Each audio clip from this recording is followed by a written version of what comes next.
पोड़ागढ़ साम्राज्य को जीवार जहाँ बहुत प्रतीक्षित था आम पादरे चली चली जा रास्ता आप देखुं आमको साहाय्य करने आदिवासी संप्रदायर से पूजारी भाई अच्छा सी आमको नहीं जी से साम्राज्य को जोटा पंचम शताब्दीर से साम्राज्य आम देखा कौन से छपी रही लुचि रही एवं पहाड़ उपर एवं शिखर को जावाक अच्छी चेष्टा करवा तथा आसतु भारी सुंदर जगह आप देखिले आश्चर्य हे एवं आसतु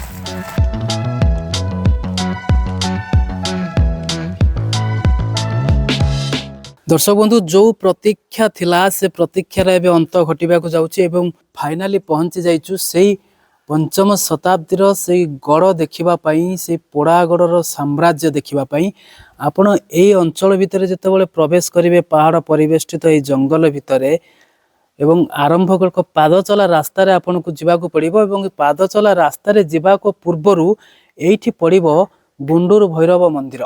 गुंडूर ये भैरव देवता जो भैरव मंदिर आपड़ देखिए न देखिले के विश्वास करेंगे आखि को आश्चर्य कला बोली प्रत्येक प्रस्तर खंडर ये आश्चर्य एवं ऐतिह्य इतिहास लुचि रही देखुं आप ये मंदिर ये मंदिर से जो प्राचीन जुगर पत्थर देखुं पंचम शताब्दीर सी होती भैरव मंदिर एवं भैरव मंदिर यार एक स्वतंत्र इतिहास रही यार एक कारण रही जे आपण आमर भिडियो रे जो पाखरे एक पुष्करिणी देखुथिले जेतेबेले वर्षा हुए नाही सेतेबेले यही भैरव महाप्रभु को लेकिन मूर्ति को लेकिन प्रतिमा को लेकिन से पोखरी रे पोती दिया जाए एठाकर आदिवासी भाई मानकर विश्वास भरोसा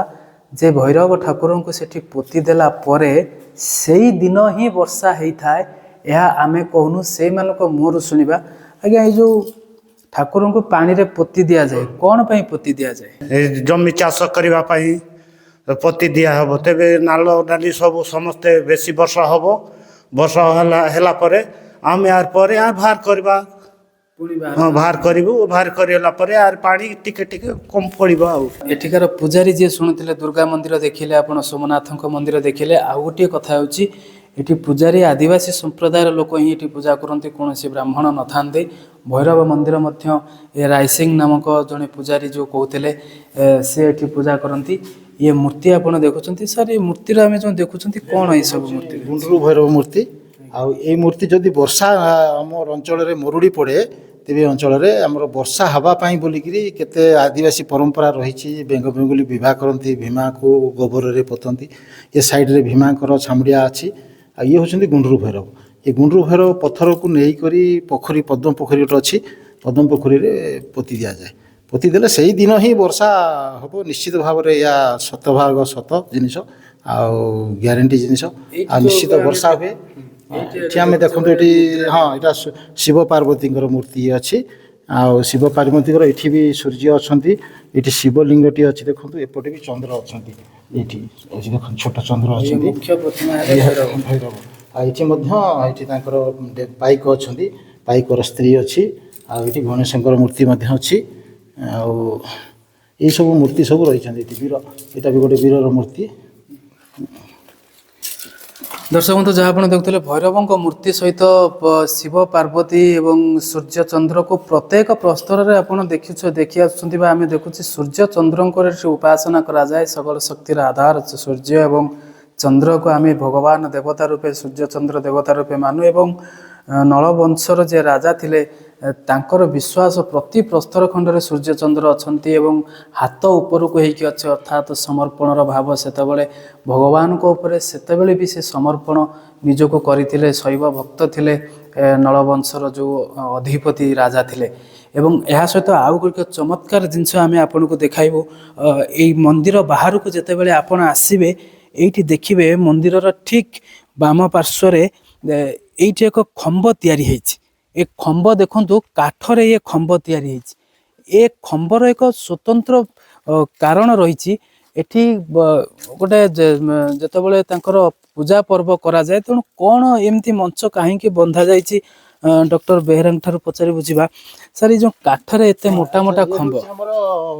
आमर गोटे 12 वर्ष गोटे पाठ कह जाए आम आदिवासी परंपरा हिसाब से आउ ये पाठरे बाली यात्रा गोटे करा जाए यहाँ हूँ 60 वर्ष थे मोर पोड़ागढ़ बाली यात्रा करा जाउछि आको पोड़ागढ़ तो पुष्करीगढ़ ତାକୁ ଆଗରୁ ରାଇ ରତନପୁର ବି କହୁଥିଲେ, ଏବେ ରାୟପୁର ପାଖରେ ଆମର ରତନପୁର ବି ଗୋଟେ ଅଛି। ଆଉ ଇଏ ହେଉଛି ଆମ ଭୀମା ଭୀମାଣୀ। ଦେଖନ୍ତୁ କାଠରେ ଭୀମାକୁ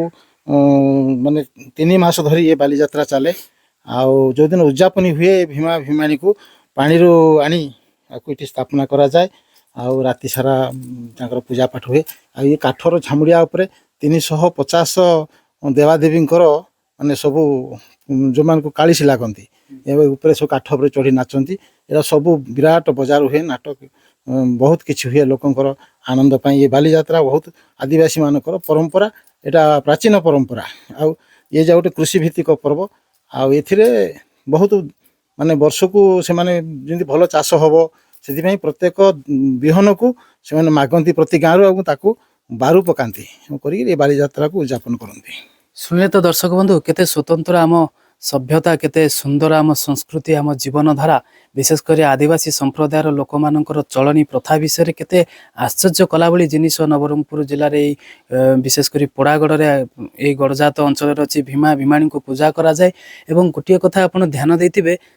ଆପଣ ପ୍ରତି ବର୍ଷ ଆମର ପୂଜା ପର୍ବ କରାଯାଏ, କିନ୍ତୁ ଏଠି 60 ବର୍ଷକୁ ଥରେ ଏ ପର୍ବ କରାଯାଏ। ଏବଂ ଏ ଯେଉଁ ଛାମୁଡ଼ିଆ କାଠରେ ଅତି ଶାଳ ପିଆଶାଳରେ କାଠରେ ଯେଉଁ ଛାମୁଡ଼ିଆ ତିଆରି କରାଯାଇଛି, 60 ବର୍ଷ ପରେ ଆକୁ ଭାଙ୍ଗି ଦିଆଯାଏ ଏବଂ ପୁଣି ନୂଆ ଏଥିରେ ତିଆରି କରାଯାଏ। ଭଲ ବର୍ଷା ହେବ, ଭଲ ଫସଲ ହେବ, ସେ ବିଶ୍ୱାସ ରଖିକି ଏଠି ଭୀମା ଭୀମାଣୀକୁ ଜଳରୁ ବାହାର କରିକି ଏଠି ସ୍ଥାପନ କରି ପୂଜା କରାଯାଏ। ଏବଂ ଏ ଛାମୁଡ଼ିଆର ଉପରେ ସମସ୍ତ ଆଦିବାସୀ ସମ୍ପ୍ରଦାୟର ଯେଉଁମାନଙ୍କୁ କାଳିଶୀ ଲାଗେ ଭାଇ ଭଉଣୀ, ସେମାନେ ଏଠି ନୃତ୍ୟ କରନ୍ତି, ଅନ୍ୟ ଦେବାଦେବୀମାନଙ୍କୁ ଅଣାଯାଏ ଏବଂ 3 ମାସ ଧରି ଏ ବାଲିଯାତ୍ରା ଚାଲେ। ବୋଧହୁଏ ଆପଣ ଏ ସଂସ୍କୃତି, ଏ ସଭ୍ୟତା, ଏ ଚଳଣି, ଏ ଯେଉଁ ପ୍ରଥା ଆପଣ କେବେ ବି ଶୁଣି ନଥିବେ। 3 ମାସ ଧରି ଗୋଟେ ଯାତ୍ରା ଚାଲିବା ଏବଂ 60 ବର୍ଷକୁ ଥରେ ଏ ଯାତ୍ରା ହେବା, ସତରେ ଶୁଣିଲେ ଆପଣଙ୍କୁ ଆଶ୍ଚର୍ଯ୍ୟ ଲାଗୁଛି ନା? ତେବେ ଡେରି ନକରି ବୁଲି ଆସନ୍ତୁ ଏଇ ପୋଡ଼ାଗଡ଼ ଅଞ୍ଚଳକୁ ଏବଂ ଆମେ ଏଇଠୁ ଯାତ୍ରା ଏବେ ଷ୍ଟାର୍ଟ କରିବୁ। ତା ପୂର୍ବରୁ ଆପଣ ଆମକୁ ଲାଇକ୍ କରନ୍ତୁ। ପଛପଟେ ଅଛି ରାଣୀପୁର କୂଅ, ସେପଟେ ବୁଢ଼ା ରାଜାଙ୍କର କୂଅ। ପୋଡ଼ାଗଡ଼ ଅଞ୍ଚଳରୁ, ପୋଡ଼ାଗଡ଼ ସାମ୍ରାଜ୍ୟରୁ ଶିବନାଥ ପଣ୍ଡାଙ୍କ ରିପୋର୍ଟ, ସମାଜ ଲାଇଭ୍।